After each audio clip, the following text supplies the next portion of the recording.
UP की सियासत में सारस वाला युद्ध थमने का नाम नहीं ले रहा।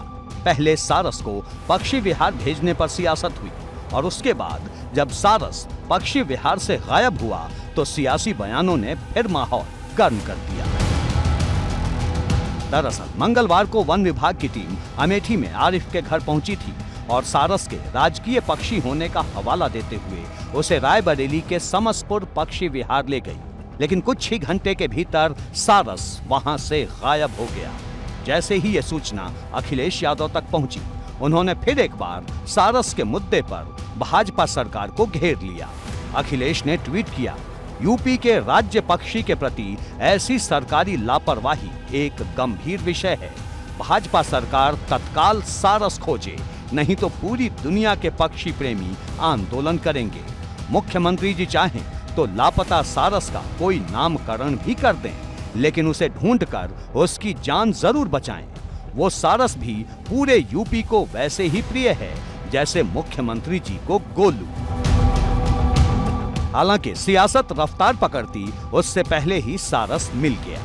पक्षी विहार के पास के ही एक गांव के लोगों ने सारस को पकड़कर वन विभाग को सौंप दिया। अखिलेश यहां भी नहीं रुके।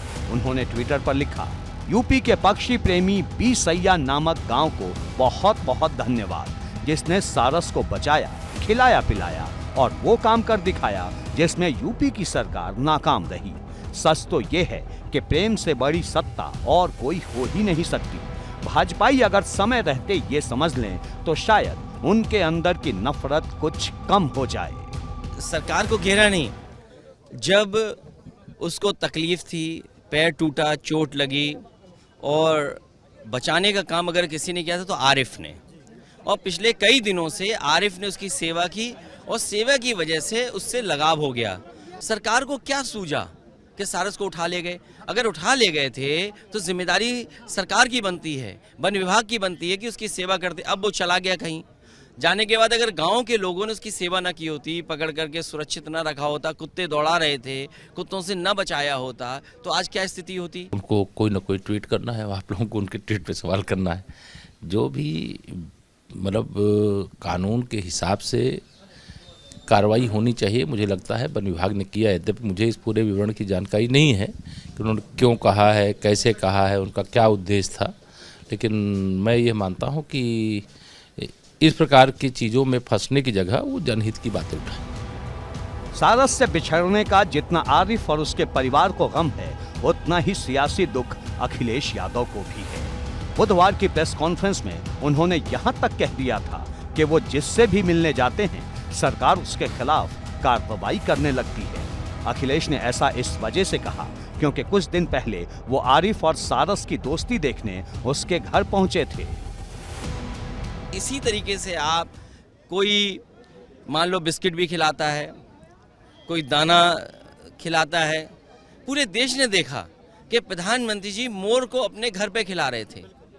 क्या आपका ट्वीट भी बहुत सुर्खियों में था। क्या ये वन विभाग के लोग मोर को ले आएंगे वापस? मंत्री को जानते ही नहीं है। मंत्री को जानते होते तब तो कुछ बताते। अरे जब उसके पैर पे चोट थी तो क्यों नहीं उसकी मदद करने गए? अगर वो मंत्री जानते होते, इटावा में सारस संरक्षण के लिए केंद्र बन रहा था, उसका बजट क्यों खा गए ये बीजेपी के लोग? सारस मित्र बनाए थे समाजवादी सरकार में, वो सारस मित्रों का मानदेय क्यों खत्म कर दिया? बेहतर हो अखिलेश जी इस प्रकार की टिप्पणियां ना किया करें। कुछ हुआ होगा तो सरकार उसकी जांच कर लेगी। अखिलेश जी का रिकॉर्ड इस मामले में ऐसा अच्छा नहीं है कि वो सारस के विषय में एक घटना को लेकर के और टिप्पणी, इतनी बड़ी टिप्पणी करें। वन्य जीवों के संबंध में, पर्यावरण के संबंध में जितनी संवेदनशील भारतीय जनता पार्टी की सरकार है, कभी किसी की सरकारें रही ही नहीं। अखिलेश ने सारस के मुद्दे पर मोर्चा खोला तो शिवपाल यादव भी साथ खड़े हो गए। शिवपाल ने कहा, भाजपा की नींव ही अलगाव की रही है। जीव जंतुओं को जिसने देखिए आरिफ ने उसे पाला, आरिफ को कितना मानता था, वो आरिफ के साथ चलता था, तो वो तो देखिए जीव जंतु था। अब उसको भी अलग, उसी तरीके से तो पूरे देश में अलगाव पैदा कर रहे हैं भारतीय जनता पार्टी, हर वर्ग को बांटना चाहती है। सारस पर सियासी जंग एक तरफ और जिस आरिफ से सारस का साथ छूटा है उसका दुख दूसरी तरफ। सारस से दोस्ती करने वाले आरिफ को उम्मीद है कि एक न एक दिन सारस उसके पास जरूर पहुंच जाएगा। जुबान का सिर्फ इतना ही कसूर है कि वो एक इंसान से दोस्ती कर बैठा। मेरा दोस्त था, उसको हम पाले नहीं थे, वो सिर्फ मेरे साथ रहता था कुछ पलों के लिए। जब उसका दिल करता था वो जंगल चला जाता था, जब उसका दिल करता था मेरे पास आ जाता था।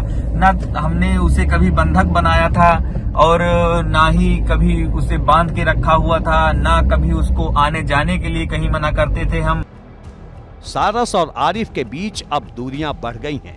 कानून के दायरे ने दोनों को अलग कर दिया है, लेकिन सवाल अभी भी वही है, अगर आरिफ से लगाव रखने वाला सारस पक्षी विहार से उड़कर कहीं और चला गया तो उसकी जिम्मेदारी कौन लेगा?